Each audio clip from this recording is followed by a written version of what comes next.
안 되는 이유는 수만 가지고 되는 이유는 보통 한 가지일 텐데 하나라도 실마리를 찾아야 꼼수가 몇 개 있는데요. 이거 진짜 팁인데 안녕하세요. 저는 세터의 대표 손호철이라고 합니다. 의류 브랜드를 간단하게 운영하고 있고요. 또 이렇게 일본에서 뵈니까 또 반갑네요. 저도 뭔가 일본에서 뵈니까 신기하긴 하네요. 어제 어떠셨어요? 어저께요. 일단은 재밌는 경험이었고 여기도 이커머스는 완전히 하시는 고민들이 거의 똑같구나. 되게 좋은 경험이었습니다. 어떤 고민이 되게 똑같다고 생각해요? 광고비 얘기를 막 해주셨는데 전체 매출액 대비 광고비를 우리는 조금 더 지출한다 이런 얘기를 해주시는데 저도 최근에 저는 오히려 광고비를 계속 증액하는 상태인 대표라서 이런 게 진짜 비슷하다 이런 얘기를 되게 많이 했었고 그래서 저 금액도 얼추 비슷하구나 이런 생각을 하면서 생각보다 신기하네 이런 생각했습니다. 어제 오신 분도 대부분의 그 후기나 피드백이 이런 자리가 일본에 없다. 사실 한국에서 없긴 하거든요. 그래서 이 한국에 매출 한 10억에서 한 50억 하는 딱 이제 자리 잡아가는 사람들이 100억에서 200억 하는 사람들 만나가지고 좀 한 번이라도 좀 인사도 하고 얘기하거나 사실 그게 어떻게 보면 그렇게 별거 아닌데 근데 그때는 그게 너무 소중하잖아요. 뭔가 대표님은 그런 어떤 정보나 성장에 대해서 그 당시에 어떻게 하셨는지 초기 전략이라든지 좀 저는 제가 모르면은 연락해서 찾아가서 만나봤어요. 이게 일단은 사업하는 어떤 테크닉적인 것보다 더 첫 번째라고 생각해요. 제가 세운 이런 방법론 같은 경우는 저는 아직까지도 내 생각이 아닌 것 같은데 이런 느낌을 굉장히 많이 받아요. 왜냐면 다 가서 물어물어서 들어보니 저게 맞네. 세팅. 광고 회사 가서 저게 들어보니까 저게 맞네. 세팅 약간 이렇게 만든 짜집기형 뭔가라서 남들이 제가 했다고 하는데 저는 제 스승님들이 하시죠 무슨 말씀이세요 이렇게 말하고 다녀요. 그리고 저는 시장 분석보다 더 중요한 거는 고객 분석. 어저께 어떤 분이 질문해 주셨을 때 해드렸던 얘기인데 시장을 보고 상품을 분석하면 시장에서 필요한 상품이 나오긴 하거든요. 근데 그거 말고 진짜 소수의 고객이라도 고객이 필요한 상품을 하게 되면은 굳이 시장이 필요한 상품이 아닐 수도 있어요. 근데 이 고객들은 필요할 수 있잖아요. 그럼 여기서 버즈가 1이라도 생겨요. 이거를 우리는 이제 2로 확대하는 커뮤니케이션을 할 수 있는데 시장에서 필요한 상품을 했다가 버즈가 0이잖아요. 그럼 근거가 없어요. 그러니까 안 되는 이유는 수만 가지고 되는 이유는 보통 한 가지일 텐데 하나라도 실마리를 찾아야 이거를 두 개로 늘리는 어떤 데이터상에서 확장성의 개념이 생기는데 시장을 보고 분석하니까 0이 됐을 때 왜 실패한지도 알 수가 없는 거예요. 너무 많은 요소가 있어요. 네, 확률이 증가하지 않을까? 잘 될 확률이 그냥. 일단은 가장 핵심 노하우는 무조건 찾아간다 인 거네요. 내가 알고 싶은 게 있으면 근데 사실 그게 힘든 거죠. 왜냐면 안 만나주잖아요. 그 꼼수가 몇 개 있는데요.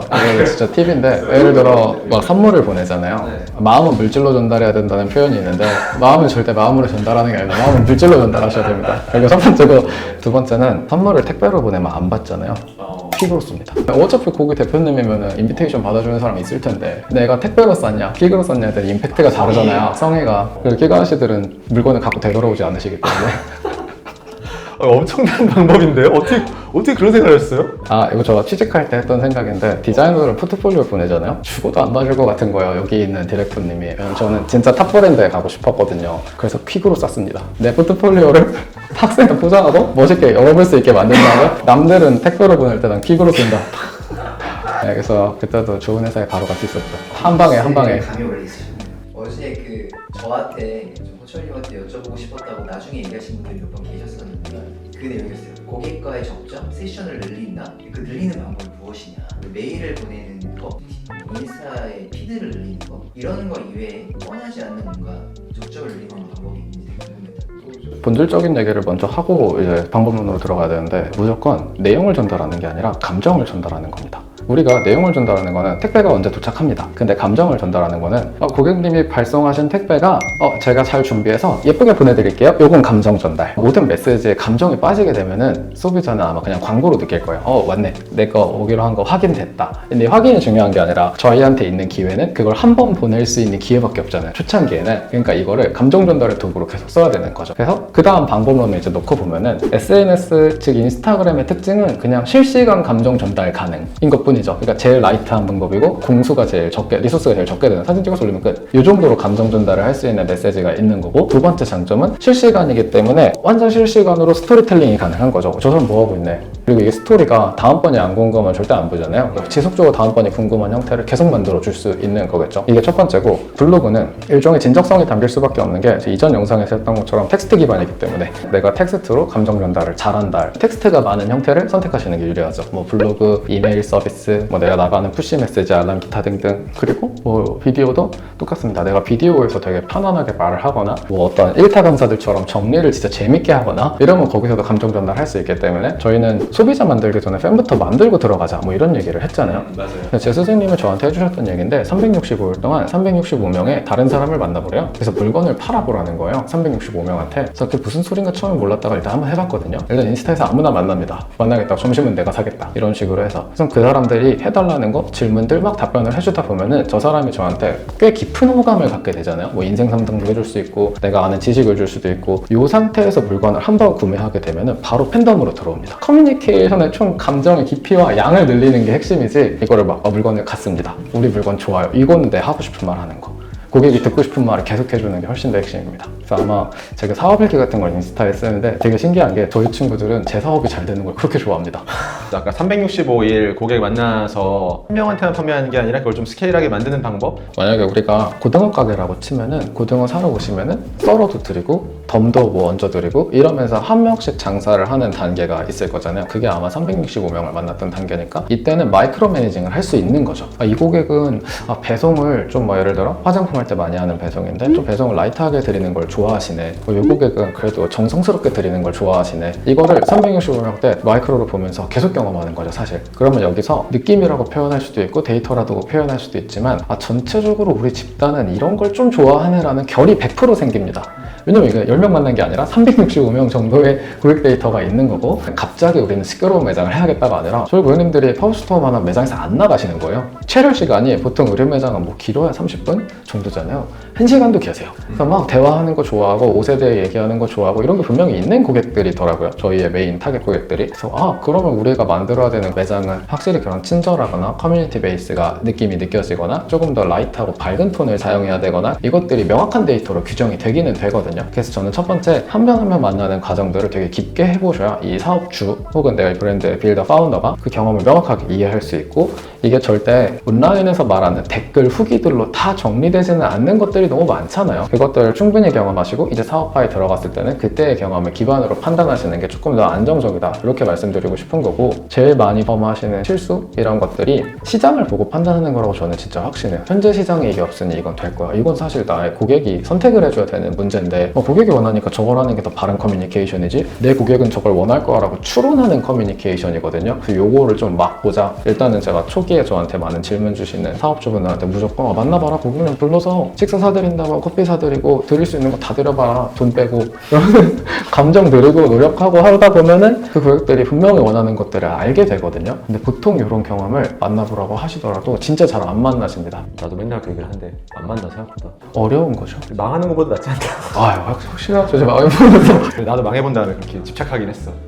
이게 진짜 중요하다 생각하는 건데 초기 브랜딩이라고 어저께도 질문 한 3번인가 받았던 것 같은데 브랜딩을 해야 될 것 같아요. 이 단어는 이전 영상에서처럼 정말 안 쓰셔도 됩니다. 제가 이거 일본판 백다방 뭐냐 이런 거 여쭤봤었거든요. 도토로라네요. 그래서 도토로 vs 스타벅스는 두 개가 다른 형태의 상업을 구축한 회사인 거고 브랜딩 빼놓고 그냥 설명을 하자면은 도토로는 도토로 나름의 매력이 있고 스타벅스도 스타벅스 나름의 매력이 있을 거잖아요. 근데 그 매력으로 그들이 하게 되는 상업적 행위는 무조건 재구매입니다. 그래서 재구매가 계속 이 관점에서 일어나느냐 이게 엄청 핵심적인 요소인데 초기에 이 재구매를 못 만들면 사실 브랜드가 성립될 수가 없기 때문에 저는 브랜드의 정의 자체를 그냥 아예 재구매다만 놓고 이 재구매만 정말 탄탄하게 쌓아도 3스텝까지는 그냥 간다. 이제 사업화 영역으로 넘어가는 건 또 다른 영역들이 있을 테니까 그때 가서 하면 된다. 실제로 저희 회사 앞에 스타벅스 백다방 이렇게 같이 있어요. 근데 스타벅스 왜 안 가냐고 물어보면은 백다방에서만 간얼음을 팝니다.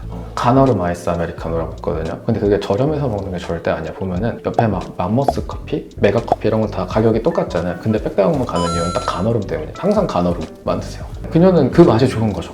이 커피 맛보다도. 오도오도 씹히고 네. 좋아하시는구나. 그래서 그러니까 차별점은 막 감도나 테이스트나 무드나 인테리어 이걸로만 정의할 필요 없이 우리는 얼음 갈았다. 끝. 이겁니다. 진짜 얼음 갈아서 거기만 가요. 광고비를 최근에 사실 전체적으로는 좀 줄이는 추세긴 한데 오히려 증액한다고 하셨잖아요. 네. 어떤 뭔가 자신감의 어떤 표현인지 아니면 엄청 계산된 어떤 방식이 있는 건지. 일단은 저희가 사실 광고비를 너무 적게 썼다는 원래 너무 적게 썼다. 첫 번째가 원래 이거는 더 할 수 있었는데 그냥 안 했다. 사실 광고가 팔기 위한 목적성 광고도 있는 거고 내 메시지를 PR 홍보 프로파간다를 만들기 위해서 하는 홍보 선전용 광고도 있기 때문에 전 정확하게는 홍보 선전용 광고비를 계속 증액하고 있다. 캠페인 광고 같은 느낌으로요? 근데 그 캠페인을 조금 더 밀도 있게 설계하는 데 집중을 많이 하고 있고요. 뭐 예를 들어서 저희가 리조트웨어를 표방한다고 했는데 우리 고객님들한테 리조트 사진만 계속 보여드리면 뾰족하지가 않잖아요. 그래서 광고 하나는 수영복, 광고 하나는 여행 이렇게 키워드를 레이어링 한 다음에 작은 것부터 확실하게 확보 해가면서 전체 PR을 만들어가는 형태로 광고비를 계속 진행하고 있습니다. 예를 들어 과거에는 로아스를 풀 수밖에 없었던 이제 광고 대행사들도 로아스 맨날 올렸는데 저 로아스 지워달라고 했고 CPC만 보면 된다. 컨텐츠 좋으면 CPC 낮아진다. 그리고 전체 KPI 보자. 요 수준으로만 하고 있어서 오히려 커뮤니케이션이 되게 간단해지고 매출 전환용 광고만 이제 로아스 보든가 아니면 전체 물량을 좀 보든가 이렇게 하고 있습니다. 저는 셀링 광고는 사실 전체 광고 금액이 만약에 100이라고 쳤으면 30% 정도밖에 안 쓰고 있고 70% 정도를 이제 홍보선전용 광고, 네, 실대삼 정도 생각하고 있습니다. 룩북을 찍는 비용까지 다 포함하는 걸 제가 광선비로 포함을 시키거든요. 의류 브랜드가 룩북을 판관비로 포함시키냐 광선비로 포함시키냐가 되게 많은데 저는 뭐 룩북, 눕기, 사이트 구축 다 광선비로 넣었는데 광선비 8% 언더로 무조건 생각하면 전체 매출액의 8% 언더가 광선비. 그럼 여전히 그렇게 많이 쓰시는데 그게 주익하신 거라고요? 아, 그랬죠. 너무 안 썼었어요. 와 진짜 안 쓰시는 건데? 그럼 그전에는 거의 5% 미만으로 쓰셨다는 거네? 페이스북만 놓고 보면 5%보다도 더 많이 미만이었고 아예 쓰지를 않는 수준에 가까웠고 아 이거는 문제다. 더 써야 된다. 이렇게 하면 큰일 난다. 네, 실제로 그렇게 하고 나신 다음에 뭐 신규 고객 유입이라든지 말씀하신 전체 성과에는 연관성이 있다거나 기여가 된다라고 느끼시고 계신가요? 사실 정확하게 이건 추산할 수는 없다고 생각은 하는데 저는 물량을 보고 판단할 수밖에 없잖아요. 물건을 나가는 개수 이런 것들을 트래킹하는 거니까 개수는 확실하게 증가가 되는 편이고 그리고 두 번째는 사이트 트래픽이 안정적이게 변하긴 했습니다. 그러니까 과거의 사이트 트래픽의 평균치가 뭐 예를 들어 하루 일방 문자 수 3,000명이다 하면 지금은 평균 이제 5,800대를 유지시킨다든가 이런 기준들의 지표가 좀 좋아진 게 다지 사실 여기에 신규 유저가 더 많이 생겼다 이런 걸 보기는 어렵고 어제 저도 얘기 들으면서 많은 D2C 출신 브랜드들 특히 일본에서도 똑같은 고민들 많이 하잖아요. 매출이 한 그 100억, 200억 정도 볼륨 왔을 때 거기서 더 확대하기 위해서 어떤 액션을 할 것인가를 되게 많이 고민하는데 거기서 보통 오프라인 유통까지 확대를 또 선택하기도 하잖아요.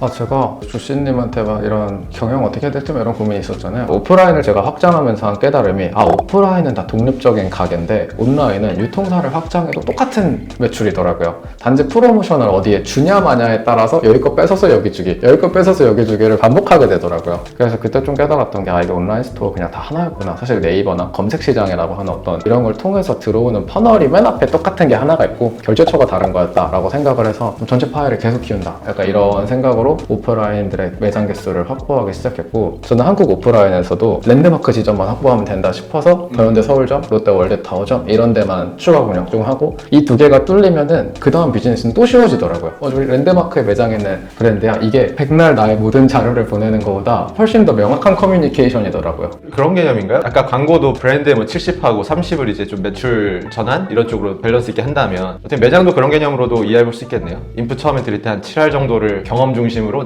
우리는 이런 팀이라는 걸 보여주고 그 다음에 약간 작은 매장들이야 뭐 매출 접점이야 어떻게든 또 하면 되는 거니까 그런 느낌일 수 있겠네요. 완전 맞습니다. 그래서 세터의 매장이 두 개가 있는데요. 세터 하우스가 있고 세터가 있습니다. 간판 색깔이 세터 하우스가 다 블랙이고요. 세터가 화이트 컬러예요. 그래서 랜드마크 지점하고 성수 지점들에 저희가 직영 운영 관리하는 곳만 블랙으로 다 운영되고 있고 거기까지는 저희가 접객 교육을 명확하게 하는데 나머지는 대리점으로 운영하고 있습니다. 빠르게 사세 확장하면서 지켜야 되는 포지션들만 명확하게 지켜나가는 쪽으로 확장한다고 보시면 됩니다. 아까 말씀하신 대로 되게 재밌는 관점인데 오프라인도 어떻게 보면 채널 확장이고 그 유입을 통해서 D2C로 다 자사몰로 몰고 그 다음에 가만히 보니까 자사몰은 이거 봐라 이거 글로벌이네?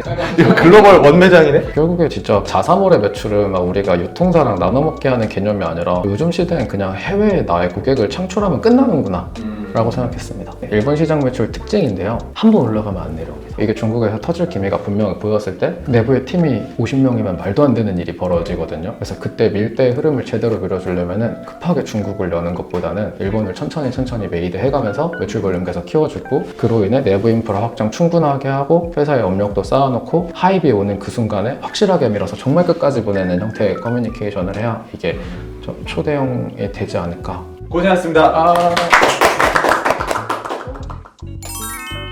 금액대별로 정리해놨습니다. 월 매출 1억 원 이하일 때는 살아남는 게 목표니까 저희가 필요에 의해서 물건을 논리적으로 파는 연습을 하는 단계입니다. 이제 이게 잘 운영이 되면 2, 3억대 매출로 넘어가야 되는데 똑같은 상품적인 걸 가지고 유통사로 들어가시면은 더 큰 고객들을 만나게 되면서 이 구조가 무한히 반복됩니다. 이때도 지속적으로 사실 살아남는 게 포커싱 해주시는 게 좋고요. 이제 3스텝인 월 매출 5억에서 10억 원 사이가 됐을 때 논리적으로 물건 파는 게 익숙하다는 전제 하에 볼륨화를 시도하게 됩니다. 이제 온라인 브랜드의 극단점은 고객들이 경험할 수 있는 퍼널의 가짓수가 작다는 겁니다. 예시로 스토어에서 쇼핑을 하시게 되면은 물건을 고르고 입어보고 패키징 해주시고 결제도 해주시고 나갈 때 인사도 해주시고 문도 열어주십니다. 하지만 온라인 브랜드는 이 소비 퍼널 자체가 매우 간소화되어 있기 때문에 고객의 한 번 소비에 우리 브랜드를 기억 남길 수 있는 가짓수가 적어지게 됩니다. 고객의 경험의 깊이를 증가시키는 겁니다.